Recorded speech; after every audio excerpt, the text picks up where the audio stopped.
दोस्तों, जब साल 1972 को जर्मनी के म्यूनिक ओलंपिक्स के दौरान फलस्तीनी आतंकवादियों ने 11 इजरायली खिलाड़ियों की हत्या की, तब उस दौरान की इजरायली प्रधानमंत्री गोल्डा मेयर ने उन सभी खिलाड़ियों के घर फोन कर कहा कि हम इसका बदला जरूर लेंगे। और इसके बाद इन्होंने यह काम अपनी सीक्रेट इंटेलिजेंस एजेंसी मोसाद को सौंपा, जो कि इस पूरी दुनिया में अपने कारनामों की वजह से चर्चित है। इस घटना से जुड़े सभी आतंकवादी अपनी पहचान और नाम बदलकर लेबनान, साइप्रस और इटली जैसे 6 से अधिक देशों में जाकर छिप गए। मगर फिर भी मोसाद के काबिल ऑफिसर्स ने एक बहुत ही secret operation Wrath of God चलाया, जिसके बाद उन्होंने हर एक आतंकवादी को चुन चुनकर मौत के घाट उतार दिया।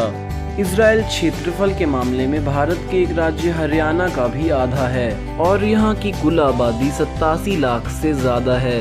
दूसरे विश्व युद्ध के दौरान पूरी दुनिया में यहूदियों का कत्लेआम हो रहा था और यही वो दौर था जब यूरोप में हिटलर जैसे नेता और नाजी जैसी पार्टी का उदय हुआ, जो कि लाखों यहूदियों की मौत का कारण बना। और उस समय फलस्तीन में रह रहे मुसलमानों ने अपने उसूलों के खिलाफ जाकर इनकी मदद करने का फैसला किया और इन्हें फलस्तीन में रहने के लिए जगह दी। इसके अलावा भी बहुत सारे यहूदियों ने अपनी जान बचाने के लिए भारत के कोची और महाराष्ट्र में शरण ली। दूसरा विश्व युद्ध खत्म होते होते फलस्तीन में यहूदियों की संख्या 30 लाख से भी अधिक हो चुकी थी, जो कि दुनिया के किसी अन्य हिस्से से ज्यादा थी। इसीलिए यहूदियों ने फलस्तीन की जमीन पर अपना एक देश इजराइल बनाने का फैसला किया।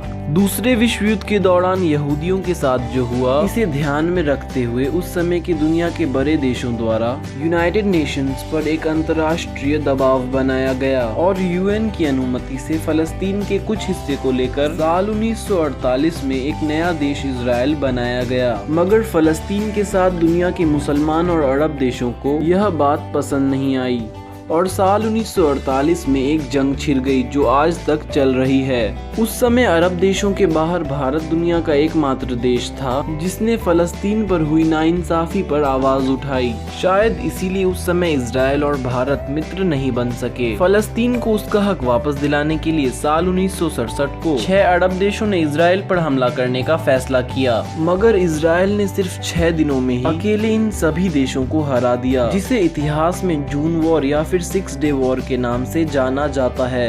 इजराइल जैसे ही यह सभी युद्ध जीतता गया, वैसे ही फलस्तीन के बाकी बचे हिस्सों पर भी कब्जा करने लगा।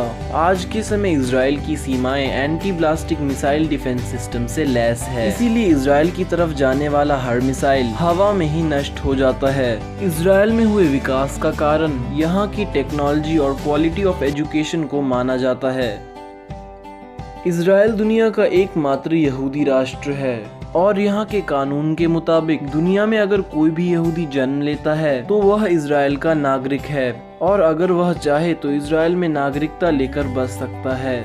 यहूदी धर्म के लोग यानी कि ज्यू कितने इंटेलिजेंट होते हैं, इसका अंदाजा आप सिर्फ इस बात से लगा सकते हैं कि पूरी दुनिया में इनकी कुल संख्या सिर्फ 60 से 65 लाख है, यानी 0.2%। मगर आज तक जितने लोगों को नोबेल प्राइज मिला है उनमें 20 से 25% लोग यहूदी थे।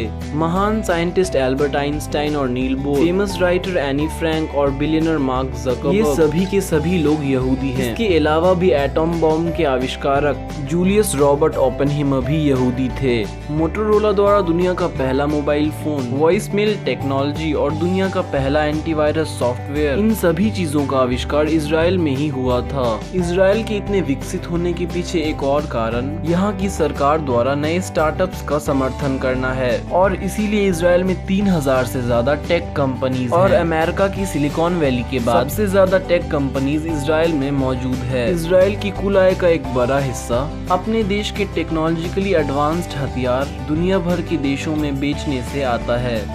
इजराइल का डिफेंस सिस्टम दुनिया के सबसे अच्छे डिफेंस सिस्टम में से एक माना जाता है और इसे भेद पाना दुनिया के किसी भी देश के लिए मुश्किल है। इजराइल के हर नागरिक को अपनी पढ़ाई पूरी करने के बाद मिलिट्री ट्रेनिंग लेना अनिवार्य होता है, जो कि लड़कों के लिए 3 साल और लड़कियों के लिए 2 साल का होता है, ताकि देश पर अगर कोई मुसीबत आए तो उस वक्त देश का हर नागरिक तैयार हो। इजराइल द्वारा फलस्तीन के लोगों पर हो रहे अत्याचार की वजह से दुनिया के ज्यादातर अरब देशों द्वारा इजराइल इसराइल पर बैन लगा दिया गया है। इसके अलावा भी पाकिस्तान से इसराइल की काफी गहरी दुश्मनी है और यहाँ तक कि पाकिस्तान के पासपोर्ट पर यह लिखा होता है कि यह पासपोर्ट इसराइल छोड़कर दुनिया के हर देश में मान्य है। वहीं आज के समय हमारे देश के रिश्ते इसराइल से काफी मजबूत माने जाते हैं। साल 1971 का युद्ध हो या फिर कारगिल युद्ध हो, जब दुनिया के बड़े देश भारत को धोखा दे चुके थे, तब उस दौरान भारत के इस छोटे से मित्र इसराइल ने अपने आधुनिक हथियारों से भारत की मदद की थी। इसराइल में स्थित एक शहर जेरूसलम दुनिया का सबसे विवादित शहर माना जाता है। दुनिया के 3 बड़े अब्राहमिक धर्म यानी यहूदी, ईसाई और इस्लाम धर्म का इतिहास इस शहर से काफी जुड़ा है और मक्का में स्थित काबा शरीफ से पहले मुसलमान इस शहर में स्थित मस्जिद अक्सा की तरफ रुख कर नमाज पढ़ते थे। इसके अलावा यहूदियों का वेलिंग वॉल और क्रिश्चियंस का टेम्पल माउंट भी यहीं स्थित है।